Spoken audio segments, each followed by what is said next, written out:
Welcome back, everyone. Today's video is going to look at a psychological and behavioral bias that is very common in the collectibles marketplace, and this is called the endowment effect. The simple definition is that people are more willing to retain what they already own rather than go and seek it out when they don't own it. And this is generally triggered with items that have an emotional significance to the owner. Hence why collectibles are a prime target and why we experience it so much in this field. But don't think of this as a new concept. This even goes as far back as the ancient times, where Aristotle so eloquently wrote, "For most things are differently valued by those who have them and by those who wish to get them.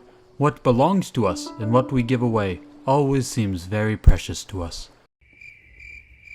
Put another way, the maximum amount a person is willing to pay for an item is often less than the minimum amount they're willing to accept for the same item. This is why, even though I won't pay $10,000 to acquire a sealed Ocarina of Time, I also won't part with the one that I already own for $10,000 either. Now that I own it, and it is mine, in my possession, I'm the owner, it's precious to me. I would need overcompensation in order to part with it, and even then, I don't know if I would. You're also going to experience this phenomenon when people give price estimates on items. If you go to ask someone the price of a video game, and they already own the video game, there's a far greater likelihood that they're going to give you a higher appraisal on the item than if they were a potential buyer of the item. We tend to overvalue what we already own, even if an established market price exists. A fun psychology experiment that has been successfully replicated and shows this taking place in a very simple to understand way goes as follows. A professor at university teaches two classes, a Monday class and a Wednesday class. The Monday class is all given brand new mugs to celebrate the semester,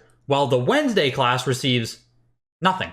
Next week, the professor asks both classes to place a value on the mug. The students who received the mugs gave it, on average, a higher valuation than the students who did not receive the mug. Everyone was also asked what would be the lowest price you'd be willing to sell the mug for. And again, the students who received the mug wanted a considerably higher price to sell it than the people who were valuing a hypothetical mug that they didn't actually own. This test illustrates that once we own something, we value it far greater than when we don't already own it. So let's go back to real-world collecting now. Think about your own collection. I'm sure you've purchased games over the years where you paid maybe $100 for something, and now, thanks to what was 2020, it's worth $500, maybe even $1,000 now. Surely you wouldn't go out and purchase the same game now for $1,000. So that must mean it's overvalued or not worth it in today's market. Yet you have an unwillingness to sell it, maybe even a fear or anxiety to sell it. Almost all of us are going to have games or items in our collections that are now worth selling by all practical means.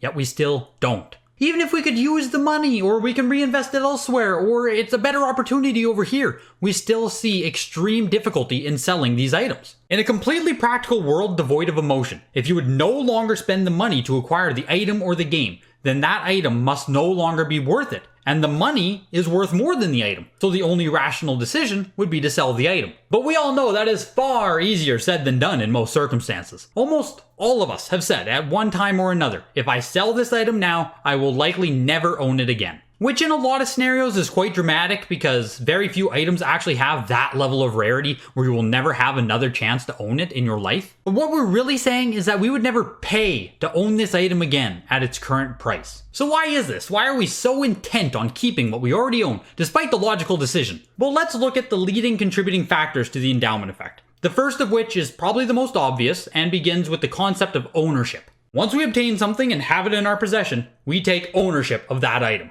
This leads us to believe, in extreme circumstances, that these items, games, or collectibles become a part of who we are. I am a video game collector. This is part of who I am, and all of the items that I own signify this. Therefore, if I was to suddenly get rid of them all, I would lose a piece of my identity or a piece of who I am as a person. And again, this may be an extreme example, and you may not feel this way yourself, but this ownership principle can be applied to other items in your life as well. Think about the car you drive or the house you live in. It's extremely common for homeowners to value their house above the current going market rates simply because it's their house. It's where they lived for the past 20 years. And the effects of endowment and ownership are only amplified by the longer you have an item in your possession. It's far easier to move on from an item that you just bought a year ago versus the item that you bought 5 years ago, or maybe even your childhood copy of a game. And now on to the second factor, which is likely even more stronger than the concept of ownership. And this is that most people, by nature, have a tendency for the psychological bias known as loss aversion. What does this mean?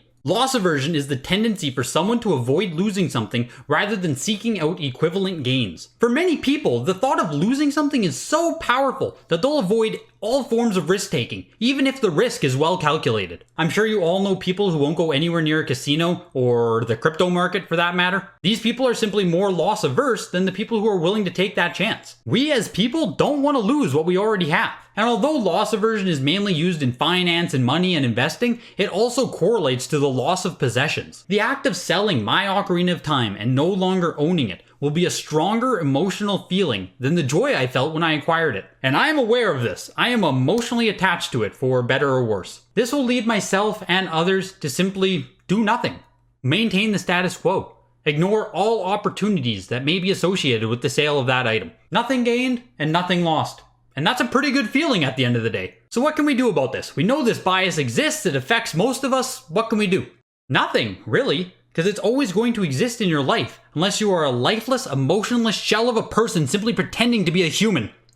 However, knowing that these biases exist will allow you to challenge them in the future. Instead of simply holding on to everything you own no matter what is going on around you, you can try to make logical, practical decisions and sell some items that you know you can live without. These types of biases, such as the endowment effect, are why financial plans are so emphasized when you get into finance and investing. They allow you to stick to the plan regardless of your emotional convictions. If it's time to sell your investment because it hit your target price, then you simply sell it. And then you take that money, you reallocate it, you rebalance your portfolio, and you do it again later. Far easier said than done.